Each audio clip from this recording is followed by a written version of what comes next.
Hello, everyone, and welcome back to an exciting version of Chip Talks Health. We're going to do this one live, so this should be fun.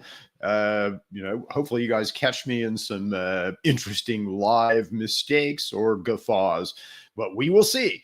But anyway, this is going to be an exciting Chip Talks Health. We're going to talk about AI in healthcare.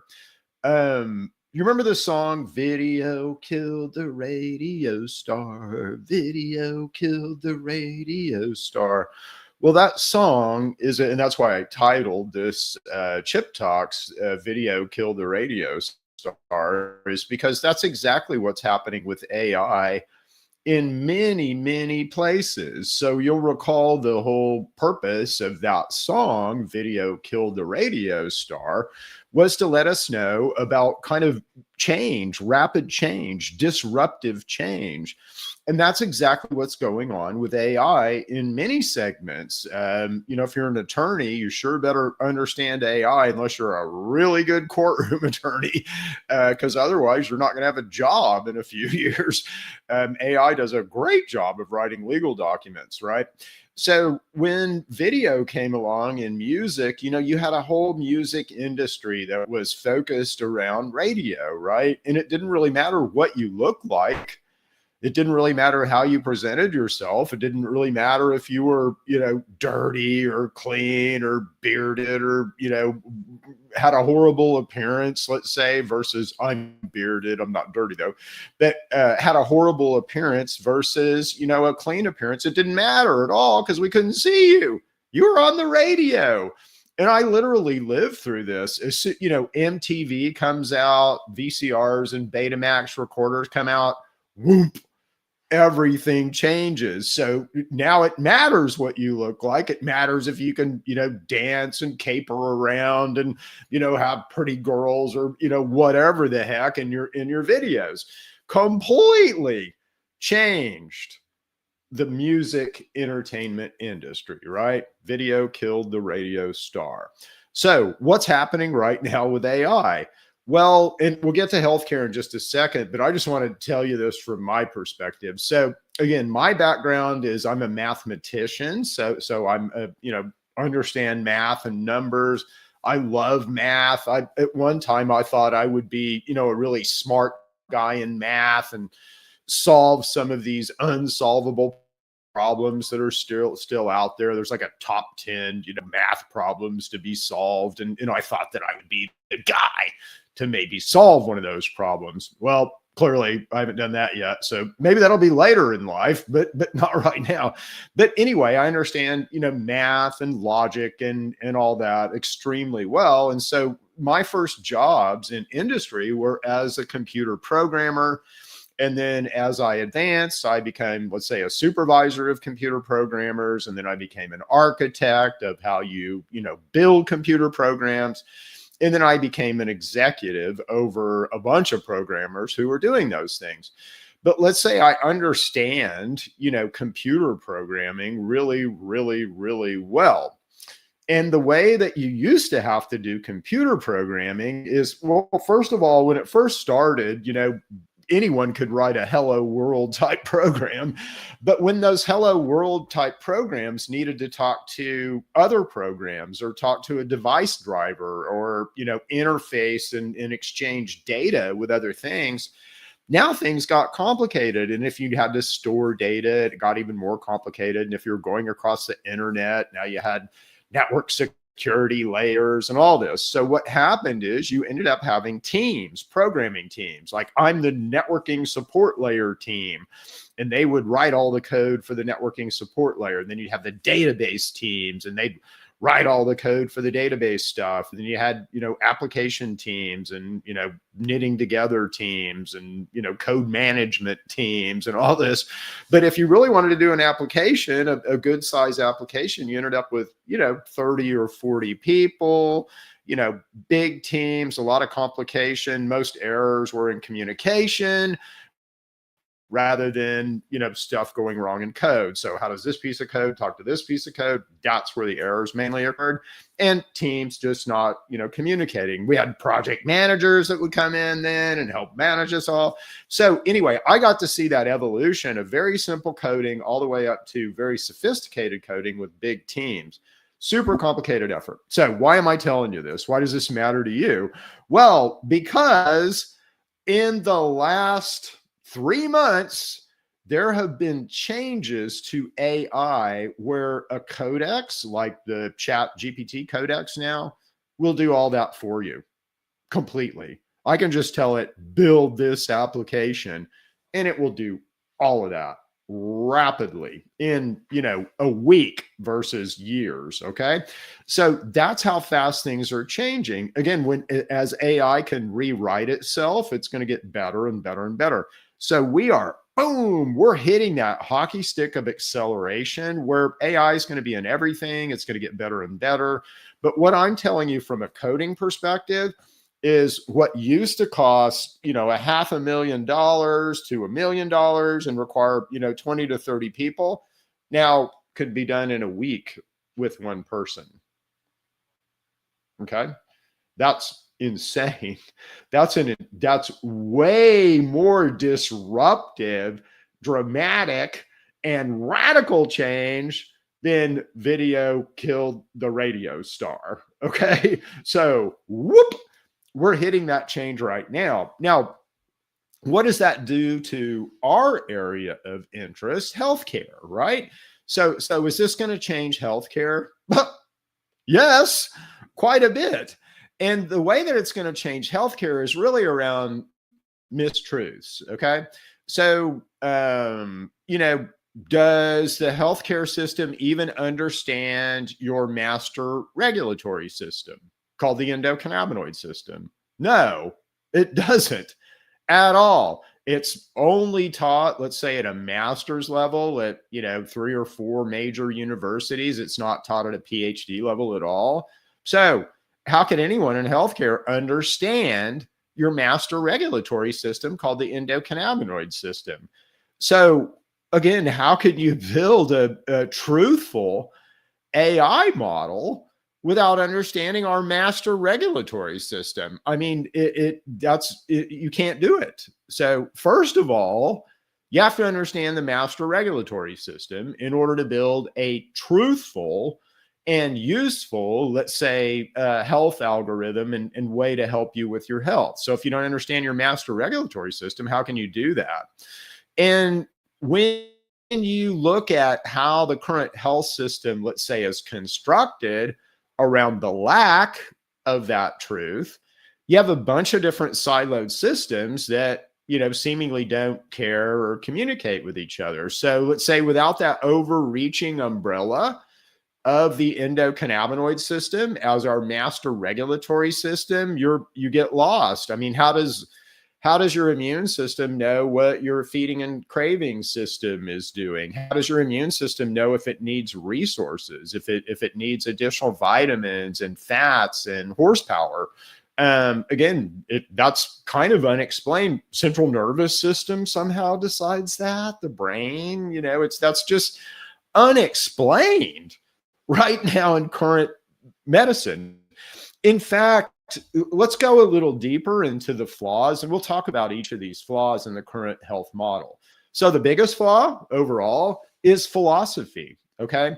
So the current health model assumes that you're flawed and broken and that you're going to break around your genetics, just like your mom and dad did. Well, is that true? Half true. Again, if you're super sick, if you're chronically inflamed, and if you have a lack of essential nutrients, then you're going to break around your genetics. But if I can keep you free of infection, if I can give you essential nutrients, you have lots of ways to pipe around your genetics. Okay. You have 2 epigenetic systems, acetylation and methylation, that will help you pipe around and basically respond to your environment. You have a baseline that you have to start And by the way, this is just algorithmic programming. So you're going to have to do this with any kind of program that you write for AI, but you have to have a baseline and then you adjust, around that baseline. And that's exactly how you work. But if you don't have the ability to do these adjustments, and why wouldn't you? Well, infection and malnutrition, then this matters. Okay. But if you can adjust, it doesn't, it's just a starting place and you're adjusting your genetics all the time. Now, how do I know this and how can I very confidently, let's say this? Well, and I can say it this way: God is a perfect engineer. And, why do I say that? Well, again, you can draw the same conclusions and observations I do. And if you look at a cell is not built to be mediocre. A cell is built to be robust. A cell is built to respond. A cell is built to epigenetically change around its environment. A cell is built to understand state and respond to state, but it never trends toward dysfunction unless something's happening to it. By nature, a cell is always striving toward perfect form and function. You are just a big collection of cells. So as we understand this, you should be striving toward perfect form and function. Okay. So again, that's just a fundamental mistruth in the health system versus, let's say, God, or the big truth. And the big truth is you're a wonderful, beautiful, very dynamic and sophisticated machine. It's logically easy to explain how you work. It's not that complicated. We, have inputs that we put in our mouths. Those inputs translate into things that we need to run ourselves. And again, we run ourselves by virtue of that. And we have an output that is directly related to our input when we understand our machine. So where are we failing right now? Well, again, we don't really. Do you know any of this? You should. I mean, it should be taught to you in first grade. We'll get to essential nutrients in a second, but you should absolutely understand about your master regulatory system. It's like it's like we all understand the sensor array in our car, and we have a computer in our car that's always, let's say, monitoring things and looking at things. And that computer has a perfect, so it's always trying to, let's say, balance those things to perfect form and function. You do the exact same thing. So every cell has perfect form and function. There's a perfect form and function for your kidney. There's a perfect form and function for your heart or your stomach. And you're always trying to balance those things. But how do you do that? Magic? Occult? No, it's simply the endocannabinoid system, which is a really cool system. But it's not taught. So if you go to your physician, you go, "Doc, what's my endocannabinoid system?" He's going to think you're going to talk to him about marijuana. And that's how crazy and upside down the situation is. Hopefully he's self-taught. So first major problem with the health system is it's based on mistruths. And the biggest mistruth is that you're flawed. You're not. You're always striving. Again, we get sick, we are malnourished, we get infected, but our form and function is always striving toward perfect. The second biggest, let's say, miss or mistruth in the health system right now is no education on your master regulatory system. Gee, that's a pretty big miss. You don't understand your endocannabinoid system, the system that runs everything about you, that is your sensor array and your balancer and your the thing, let's say, that we understand about our car that's always trying to balance it to perfect form and function. Yeah, that's your endocannabinoid system. And again, your doctor doesn't know about that. The guy operating you doesn't know about that. Your pharmacist doesn't know about that. They might have got, 30 seconds in a pharmacological class about it, but that's it. It should be the focus, the start. Number one, how you epigenetically change. Number two, what is your master regulatory system? Number three, mistruth, what are your essential nutrients? And again, unless you've been listening to Chip, you don't know. You don't know. You don't know. You don't know. Now, here's the really crazy thing. Doc, what are my essential nutrients? Deer in the headlights look, panic, trying to remember from medical school, going to vitamins. They don't know either. Ask your dietitian, the person who should know about essential nutrients more than anyone on earth, the person who's certified and credentialed to know about essential nutrients. Dietitian Joe or Jill, what are my essential nutrients? Panicked look, going to school, vitamin output, maybe oxygen and water come out. They don't know. Ask the PhD that trained them. They don't know. Yeah. So that's how insane this is. Can you run your car without oil and gas? Can you run your chainsaw or your lawnmower? No, you can't. Can you run you? No, you can't. You're going to get a bad result. Thank God that God built us with so many backup and makeup and, you know, all of these robust systems. You're really hard to kill and really hard to make sick, but none of us understand our essential nutrients. And again, there's three sort of sets of essential nutrient categories. So dietary fats, omega-3, omega-6, and those have to be eaten in balance. All right. That's category 1. Category 2, protein. There's 9 essential amino acids and 7 conditional amino acids. We have to have them all.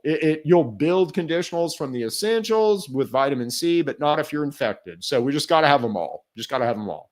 The third category, vitamins, trace minerals, and metals. This is really cool.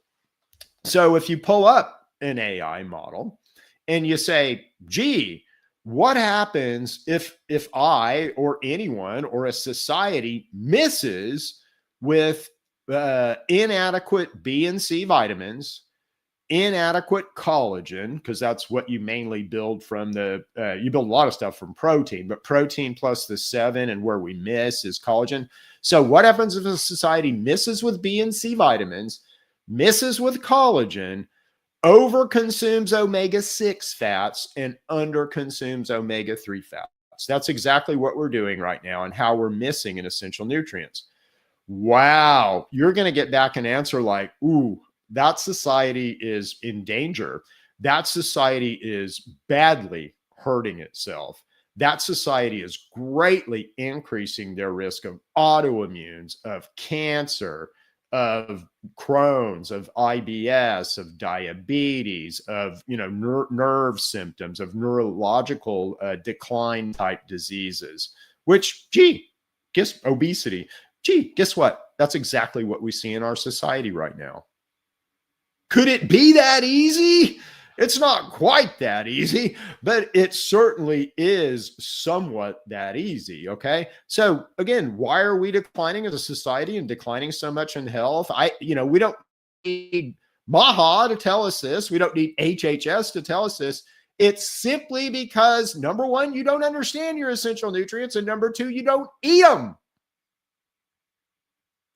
Now, ask that AI model, what happens when I restore B and C vitamins, or, all vitamins, all metals, and all trace, get enough of the 9 essential aminos plus the 7 conditionals, and balance omega-3 and omega-6 fats? Everyone, the society, you climb out of the toilet. Okay. So everyone begins to get better. Everyone begins to improve. Everyone's health gets better. What are the physical signs of aging? You can look at me and see them, sadly, but hair getting gray, teeth going bad, eyes going bad, my bones aren't really weakening, but bones weakening, things like that. Guess what? Those aren't because you're getting old chronologically. Those aren't because you're advancing in time. Those are because you're collagen malnourished. Every single visible sign of aging is from collagen malnourishment. Okay. So number one truth that we miss is you are not flawed. You are perfectly engineered. Number two truth that we miss is you have a master regulatory system called your endocannabinoid system. Number three truth that we miss is everyone is malnourished as to essential nutrients in abundance right now. What's the fourth thing that we miss in a health system? We're all infected. So you're infected with things. And to our immune system, it's really cool how our immune system works. And I'll just walk you through some of the interesting things about infection. But how our you put a little name tag on every single cell you make. So I put a little chip name tag, blah, blah, blah, blah, on every single cell that I make that's exposed to my immune system. My immune system has a real simple task. Its algorithm is pretty simple. Does it have a name tag or not? If it does not have a name tag, then it ain't chip and I need to do something with it. So your immune system really has, let's say, three different levels it can go to. So the first developed when we were just a cell, and it's a kill, kill, kill. It's called the innate immune system. The second is as cells begin to come together and communicate with blood or mediums, we needed some way to kind of clean that up, and that's called your complement system. And the third immune system is something called our adaptive immune system. And it is what developed from us as a system as we got more complex. And it's kind of our antibody system. It's a softer system, but it's a sophisticated, it's a smart system. So that's kind of what your body does if it sees stuff that isn't you, okay? One of the first things that happens in malnourishment is our lining, our gut lining, our lung lining. If you're a female, your vaginal linings become deficient. And they become deficient mainly because of collagen, but there are other reasons. There are other, let's say, malnourishments from essential nutrients of why they would become deficient. But once I just collagen deficient you a little bit, those linings are going to suffer. And like, for instance, in your stomach, those linings are going to quit producing acid the way that they should and quit functioning the way that they should. They're not going to be as thick. They're not going to produce mucus the way that they should. They're going to weaken. And when the barrier weakens, you're going to get infected with stuff. That's just the way the world works. That squirrel that you see running around doesn't really have any infection, but as soon as you run over it and kill it, now all of a sudden it gets, infected with everything that helped break it down and decay it. So there's just part of the process of life. But let's say, there's areas in your gut lining that if they become dysfunctional, you will basically get infected. It will literally call in bacteria, right? Hey, I'm decomposing, come help me. And that's the way that, let's say, life interprets those signals. Easy to fix, eat more collagen, all right? But none of us knew this, and so all of us become degraded in our stomach linings. We get infected with this first stage of bacteria, which are like usually intestinal overgrowths that just get up in our upper stomach, and also things like H. pylori. When that happens, those guys will begin to rob nutrients. So that first line of infectives that comes in begins to steal nutrients. And in particular, B12, B9, and iron. So folic acid, B12, and iron. They don't directly rob some of these things. They just disrupt your ability to do it. What does that do? Well, if I screw up your ability to absorb B12, B9, and iron, now I have degraded your immune system, and I've kind of degraded your ability to defend your castle. And I've actually kind of opened up the drawbridge to other infectives. And so we get infected with other things like parasites and viruses and other bacteria and stuff like that. So all of us and that stages out, believe it or not, those barrier failures and how we get infected and kind of the lack of nutrients, that stages out. And so we can actually, rate you as to where you are. And that's part of our whole model, is understanding these stages and barrier failures, what they lead to, and then how that really translates into eventually disease. But disease is way over here. Symptoms of disease are, let's say, the end, consequences of all these failures and malnourishment. So the fourth area that's, let's say, a mistruth or not substantive enough truth in the current health model is infection. If you go see your general practice physician, and let's say you have high blood pressure or high cholesterol, the first thing that he should be thinking of is infection. I mean, those things, again, you have sort of, there's a perfect normal, and it's not high blood pressure, and it's not, in fact, it's not high cholesterol. It's those things managed and balanced inside of you. Anything, let's say, that's dysregulated inside of you that manifests into a symptom, there's going to be a root cause for that, because your body is always, it's always striving toward perfect form and function. That's the way every cell is built. And that's the way that you're built systemically. That's the way that, let's say, God built and designed you, perfect form and function. So again, if something isn't perfect form and function, like high blood pressure or like high cholesterol, that should tell us to dig deeper. And really, if you're infected, if you're infected with certain things, again, you're going to have high blood pressure. You're going to have higher cholesterol. So that's just the way it is. Cholesterol is a turnover and indicates how much your body is wanting to repair itself. Okay. Blood pressure is directly related to, infection and your immune system and your ability to, let's say, move immune mediators around in your blood.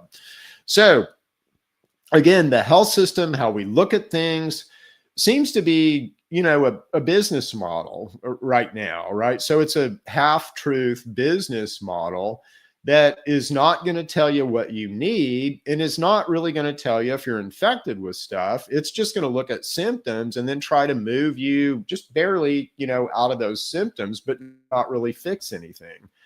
And that's a pretty sad, conclusion that I think we all have to get to. But here's the deal, boys and girls. Someone knows the truth. I can, go find research papers that support everything that I'm saying. I write a lot of, let's say, articles and stuff for medical journals and stuff for PhDs that is supported by the ideas that I'm putting forth. So it's not like these are, radical new ideas in healthcare. It's like we know the truth over here, but yet what we practice is this broken mistruth, half-baked model of care, which is sad. But guess what?